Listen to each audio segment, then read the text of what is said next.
Meus irmãos, eu convido aos amados que abram as suas Bíblias na primeira carta do apóstolo Paulo aos Tessalonicenses.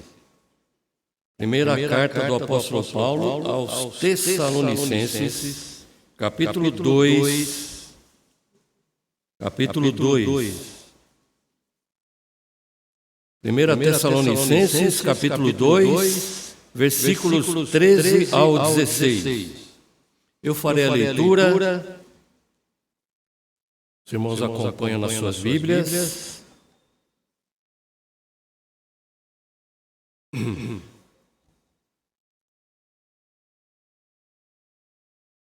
Diz assim a palavra do nosso Deus, o apóstolo Paulo, inspirado pelo Espírito Santo de Deus. Outra razão, ainda temos nós para incessantemente dar graças a Deus, é que, tendo vós recebido a palavra que de nós ouvistes, que é de Deus, acolheste não como palavra de homens, e sim como em verdade é a palavra de Deus, a qual com efeito está operando eficazmente em vós, os que credes. Tanto é assim, irmãos, que vos tornastes imitadores das igrejas de Deus existentes na Judéia em Cristo Jesus.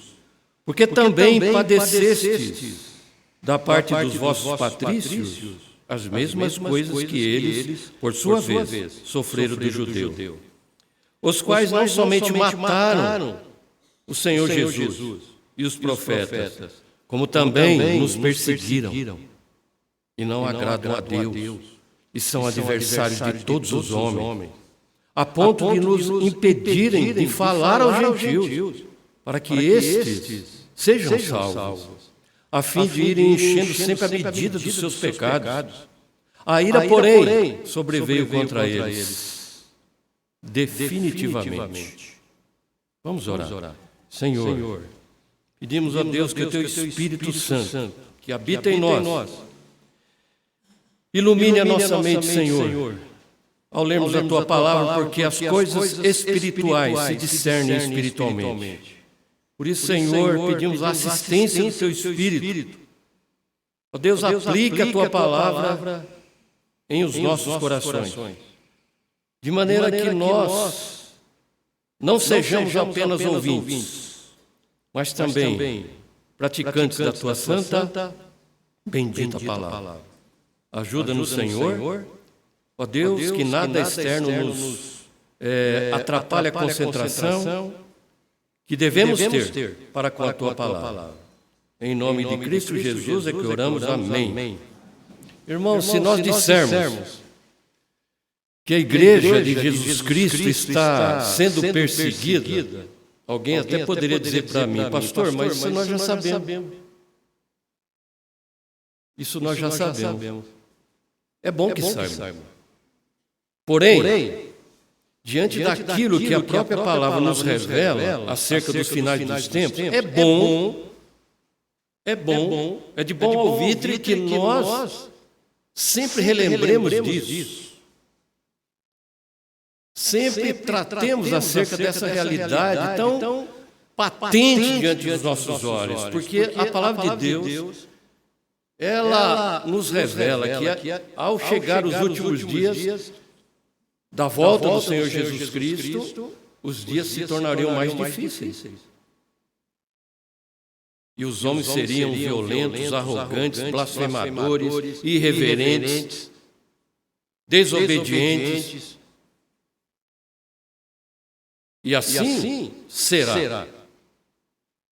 Então, diante dessa realidade, irmãos, de que o mundo jaz no maligno e de que essa opressão e pressão e perseguição em relação ao povo de Deus, ela é real e ela aumentará dia após dia. É bom que a gente esteja ciente disso cada dia. É bom que a gente esteja preparado para isso. Por isso que é um assunto importante para nós sabermos acerca disso.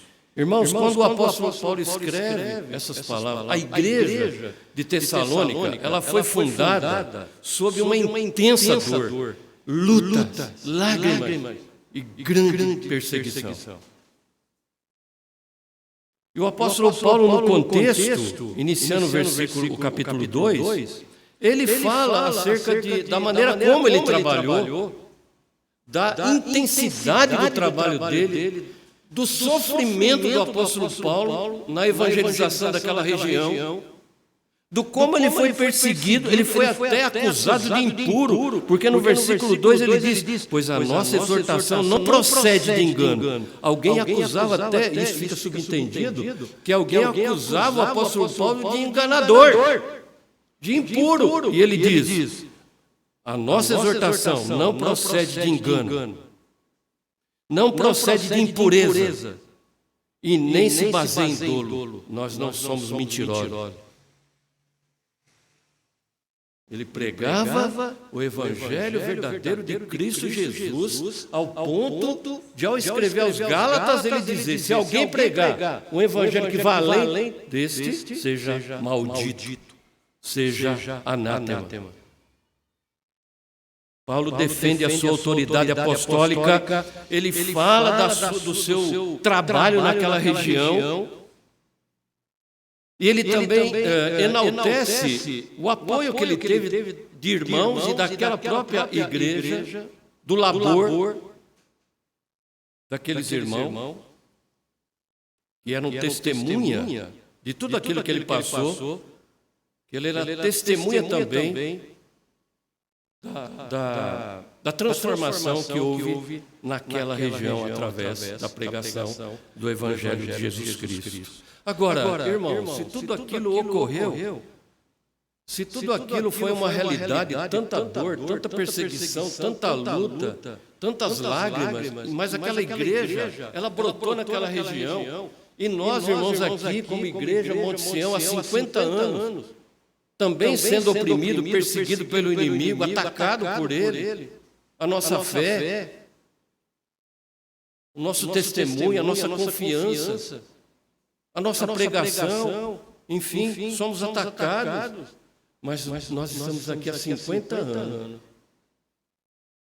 Deus nos sustentou. Mas como é que Ele nos sustentou? É onde eu quero chegar, amados irmãos. Ele nos sustentou pela sua palavra. Aquela igreja estava ali em Tessalônica pela palavra de Deus. E agora, aqui a partir do versículo 13, Paulo vai tratar disso. E nós estamos aqui há 50 anos.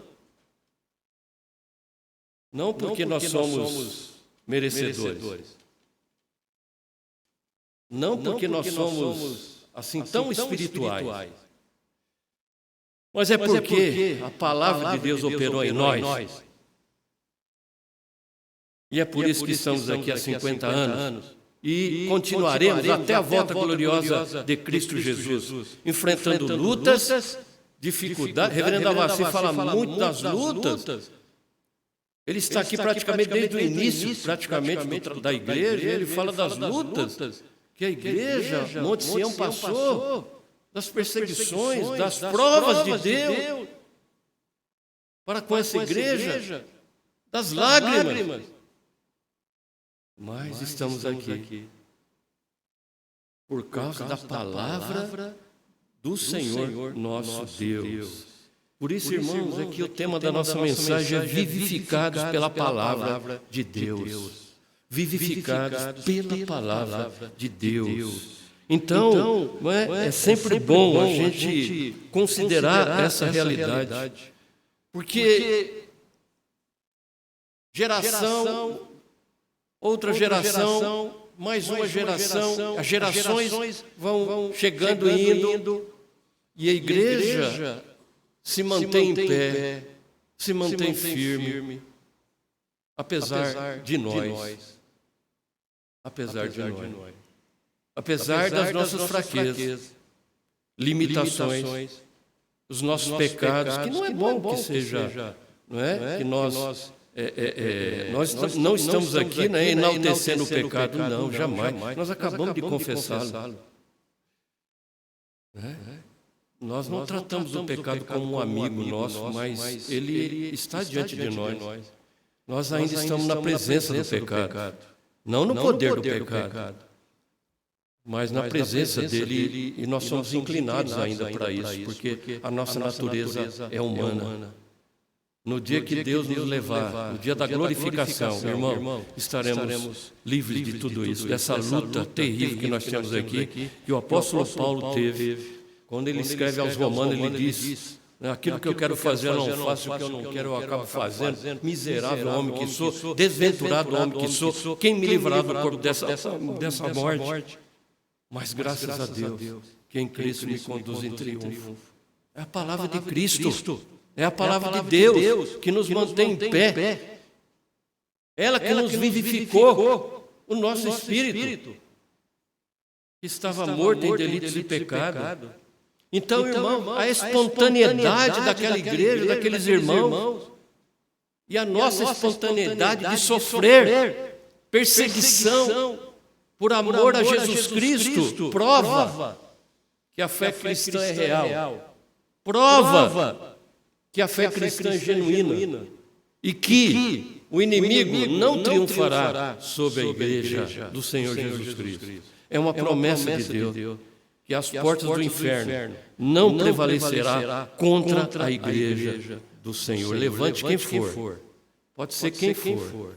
Satanás não tem poder para impedir o avanço do cristianismo, o avanço da igreja até o retorno glorioso do Senhor Jesus Cristo. Toda aquela convicção daqueles irmãos, toda aquela coragem cristã que envolvia aqueles irmãos envolve a nossa vida como igreja durante 50 anos. Ela vem por meio da pregação da palavra de Deus. Fiel. Louvado seja Deus, irmãos. Aqui nós não estamos aqui querendo enaltecer a figura humana, mas louvado seja Deus que nós, como igreja, aqui nesse lugar, nunca nos desviamos do puro evangelho do Senhor Jesus. Nunca deixamos de pregar a salvação em Cristo Jesus. Nunca manipulamos o evangelho, irmãos. Nunca mercadejamos o evangelho de Cristo neste púlpito. Mas pregamos a verdade que transforma, que liberta, que é a palavra, que é o evangelho, que é Jesus Cristo crucificado, morto e ressurreto por cada um de nós. E essa convicção é que nos faz vitoriosos, que a palavra de Deus nos dá. E Paulo fala outra razão, versículo 13, outra razão ainda temos. Paulo já tinha colocado algumas razões, como eu falei aqui no contexto. O seu trabalho, ele se colocou de uma maneira tão pronta, na pregação, que ele falou: se possível, eu dou minha própria vida por vocês. E ele fala também daqueles irmãos, da fé, do trabalho, da cooperação, daqueles irmãos como testemunha da transformação do Evangelho. Eram razões, mas agora ele no versículo 13 ele diz: outra razão ainda temos nós para incessantemente dar graças a Deus. E agora ele vai dizer por quê. É que... Qual é a outra razão que o apóstolo Paulo coloca aqui como motivo para ele dar graças a Deus? Obrigado, Senhor. Louvado seja Deus. Por quê? Tendo vós recebido a palavra que de nós ouviste, que é de Deus. Olha a convicção de Paulo. Acolheste não só como palavra de homens, não é o apóstolo Paulo, não é de Paulo essa palavra. Acolheste não como palavra de homens, e sim, como em verdade é a palavra de Deus. Ela não contém a palavra de Deus, ela é a palavra de Deus, a qual com efeito está operando eficazmente em vós o que credes. Então Paulo aqui dá graças a Deus, irmão, porque aquela igreja, aqueles irmãos, ele recebe a palavra que ouviram da boca do apóstolo Paulo, mas eles recebem como a palavra de Deus. A palavra que foi recebida de uma forma reverente e obediente. Porque quando nós recebemos a palavra como sendo a palavra de Deus, nós a recebemos de forma reverente e nos colocamos diante do Senhor para obedecê-la. Essa é a grande verdade, irmão. Aqueles que não recebem a palavra como sendo a palavra de Deus, não levam muitas coisas a sério, não levam muito a vida cristã a sério, não tem uma convicção estabelecida e fica como que em uma corda bamba. Irmãos, mas quando a palavra ela opera eficazmente em nós, os que cremos, então há em nós a disposição de obedecer, há em nós a reverência para com a sua palavra, como sendo a palavra de Deus. Então, irmãos, aquele momento naquela igreja era um momento de felicidade para o apóstolo Paulo.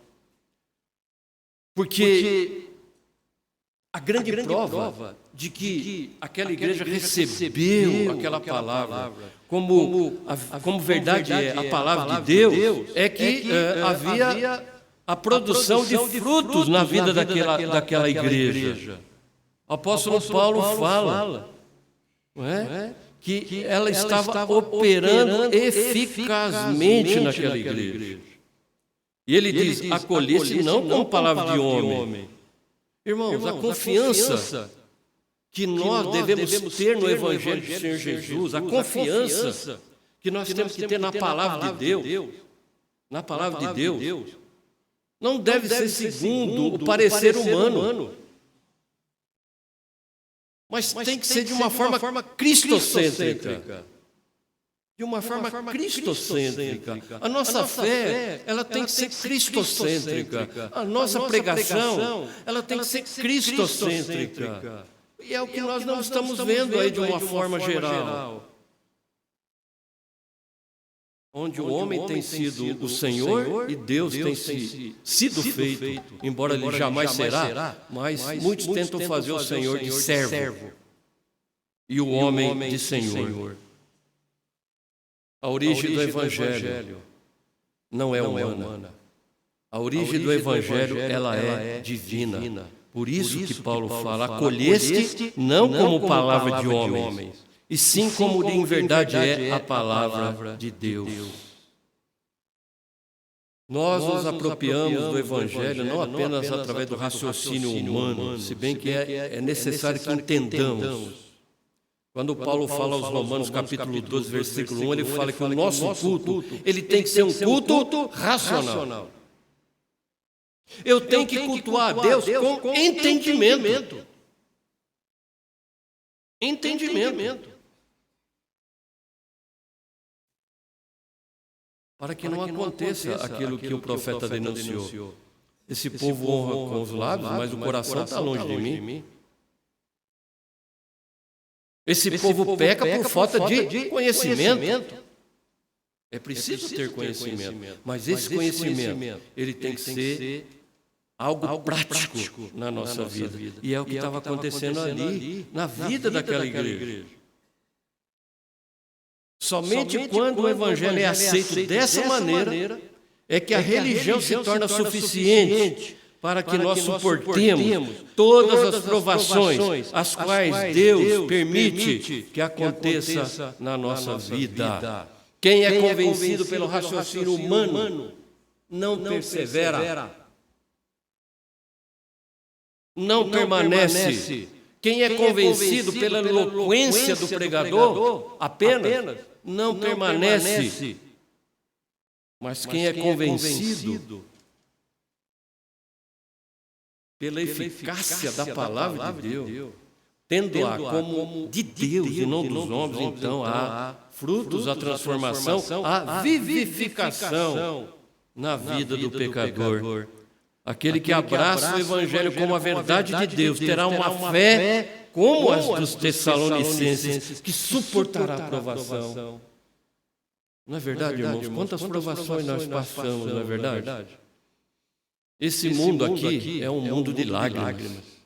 Essa vida é uma vida de dor. Nós passamos pelo vale da sombra da morte constantemente.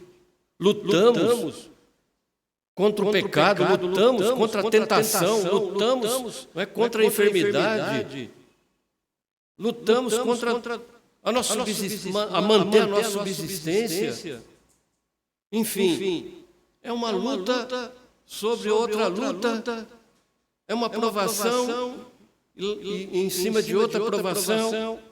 Mas Tiago diz na sua carta, tende por motivo de toda alegria o passar por várias provações.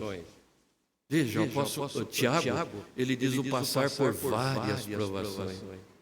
E ele fala que sabendo que a provação, uma vez confirmada, produzirá perseverança. E ele diz que a perseverança tem que ser completa. Então, irmão, se prepare, porque Deus trabalha em minha vida, Ele trabalha na sua vida, para que a tua perseverança como crente, como cristão, seja completa. Mas o que nos mantém em pé, o que nos dá sustentação, estabilidade nesses momentos que passamos, é a palavra de Deus, lâmpada para os nossos pés é a tua palavra e luz para o nosso caminho. Ela é a direção, ela é que nos mantém em pé, irmão. Ela é que nos conduz a cada dia vitoriosos na presença do Senhor. É a perseverança que aqueles irmãos estavam mostrando, mesmo diante de tanta perseguição. Porque veja o versículo 14. Tanto é assim, irmãos, que vos tornasse imitadores das igrejas de Deus existentes na Judéia em Cristo Jesus. Porque também padeceste da parte dos vossos patrícios as mesmas coisas que eles, por sua vez, sofreram dos judeus. A perseguição era geral. Tanto os gentios eram perseguidos, como também os judeus convertidos eram perseguidos. Perseguidos pelos seus próprios patrícios. Então, irmãos, não é novidade essa realidade da vida da igreja. Não é novidade. Ela é recorrente a cada tempo, a cada geração. Mas aqueles irmãos, eles foram perseverantes diante da provação, diante do estar padecendo por amor a Jesus Cristo. Não sofra ninguém como ladrão, diz a Bíblia. Mas se sofrer como cristão, bem-aventurado sois. Se tem um sofrimento que vale a pena, é sofrer como cristão, como aquele que crê em Jesus, que confia nele. Esse sofrimento, irmãos, é o único que vale a pena. Porque isso aí é um sofrimento que vai dar a nós a vida eterna e também galardões no céu. Galardões no céu. Quando Ele nos receber, vinde bendito para o reino eterno, preparado para vocês, fiéis, que foram fiéis no pouco, sobre o muito te colocarei. É essas bênçãos que nos esperam. Por isso esse sofrimento vale a pena.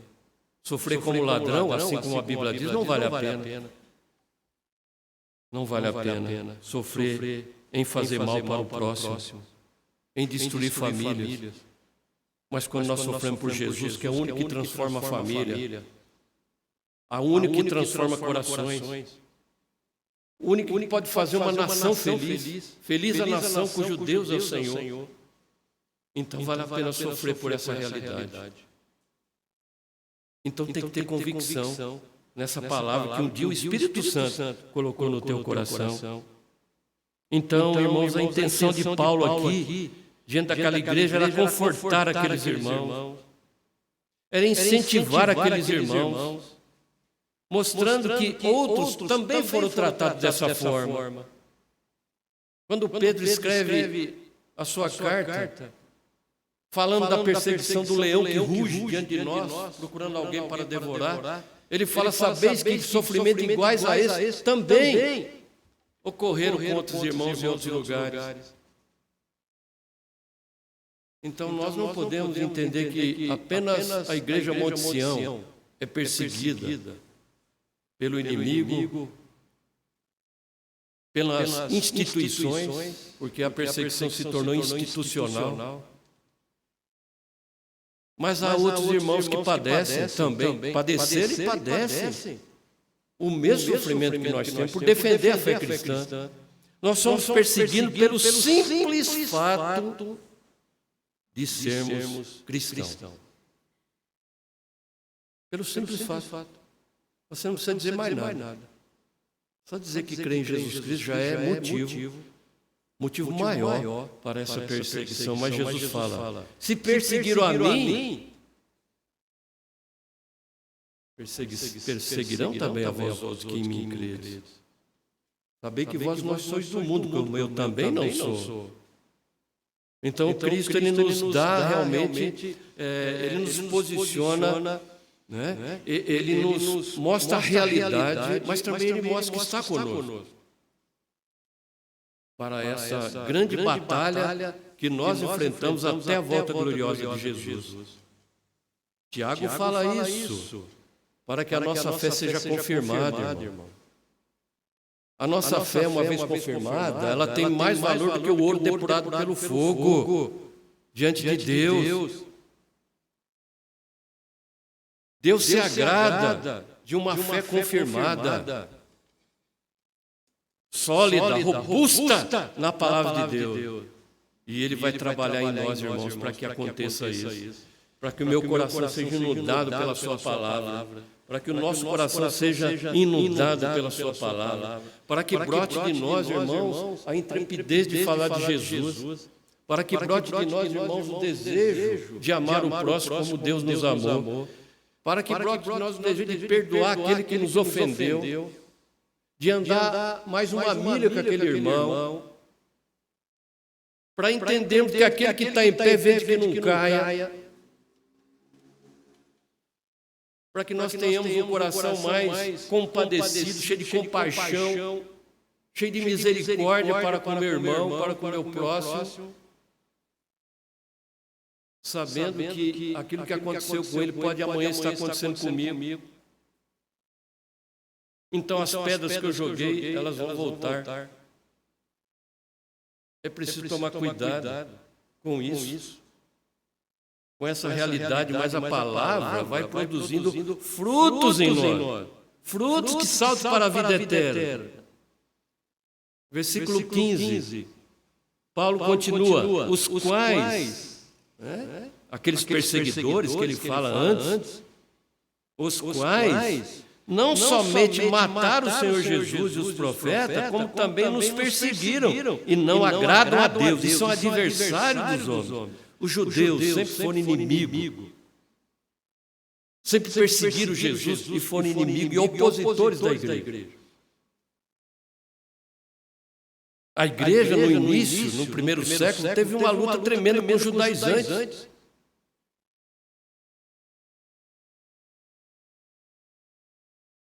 Mas o fim da lei é Cristo, para a justiça de todo aquele que crê.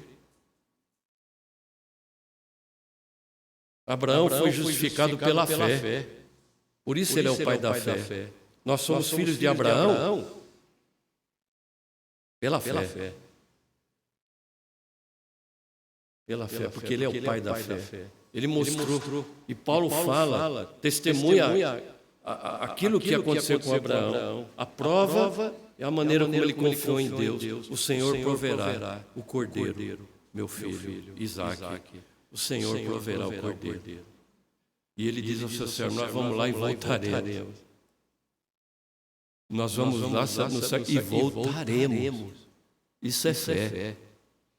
Isso é confiança na provisão de Deus, na providência de Deus, que é um atributo do Senhor. É a sua providência para conosco. O Senhor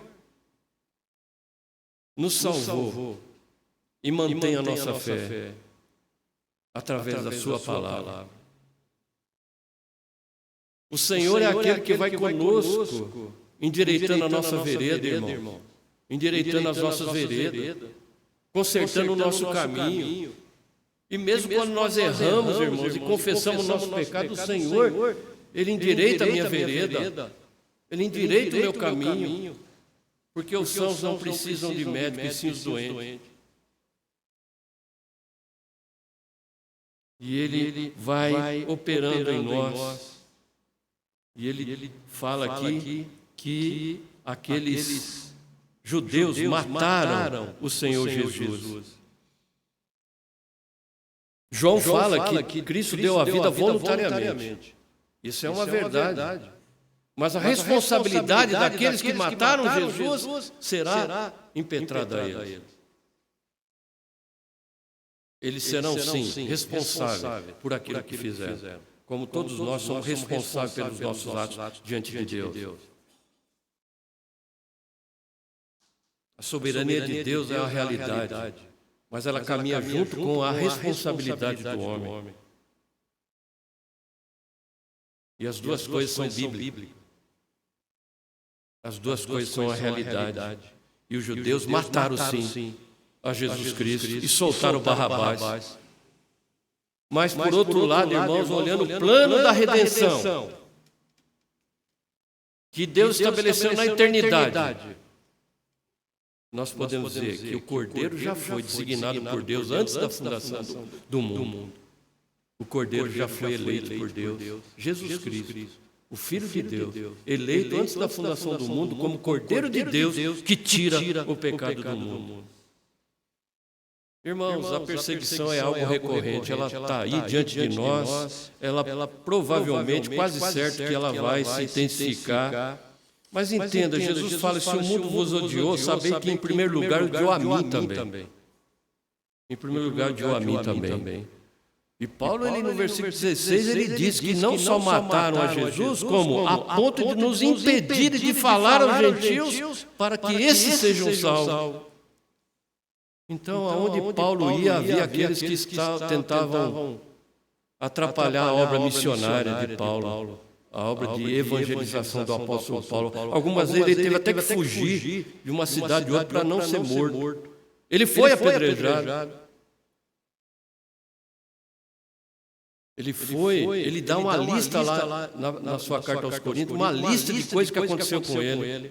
Mas de tudo Deus o livrou.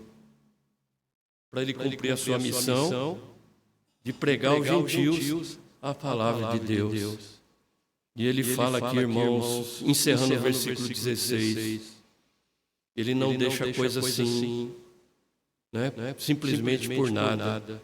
Ele fala, olha, tentaram impedir eu de falar do Evangelho para as pessoas, como nós somos também assim tentados, de impedir a gente de falar de Jesus. As coisas estão se intensificando, irmão, a cada dia. Nós não podemos mais chamar de pecado aquilo que é pecado, porque corremos o risco de ser processado. Nós não podemos mais chamar de pecado aquilo que é pecado.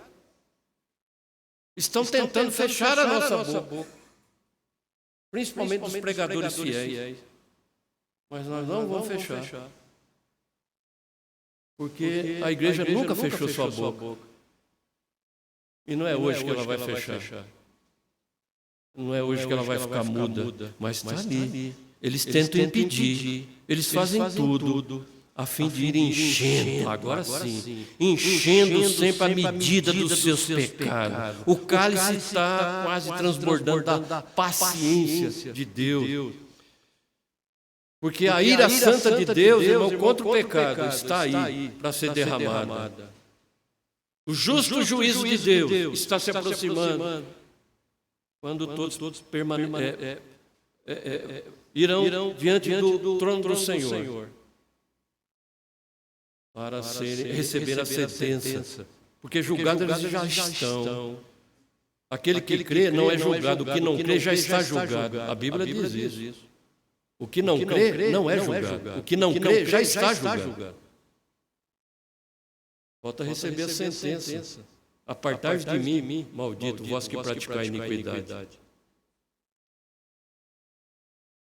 Por outro lado, as ovelhas, quando Jesus separar os cabritos das ovelhas, as ovelhas vão receber 20 benditos para o gozo eterno. Ei, irmãos, que beleza, hein?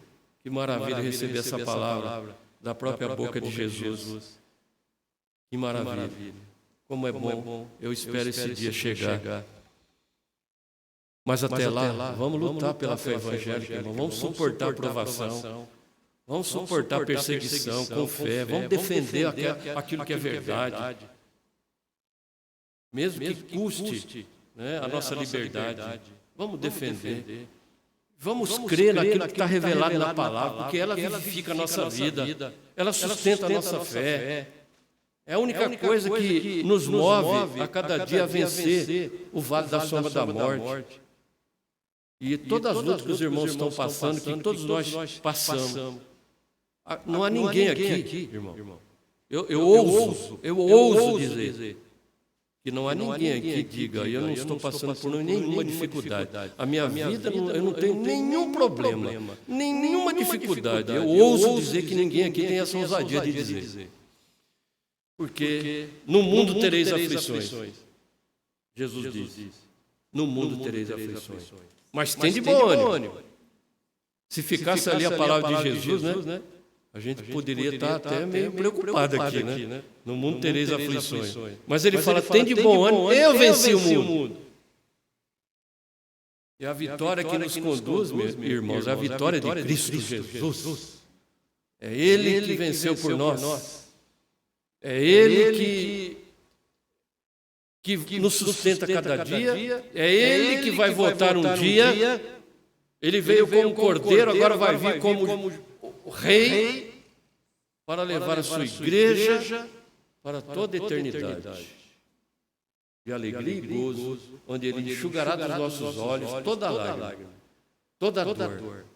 Em um lugar que não haverá luto, não haverá morte, não haverá nada de mal, de ruim, porque o pecado vai ser banido. E os céus e a terra serão transformados. E Deus será tudo em todos. Glória a Deus. Que Deus abençoe, irmãos. Que Deus fortaleça a nossa fé. Em nome de Jesus. Amém.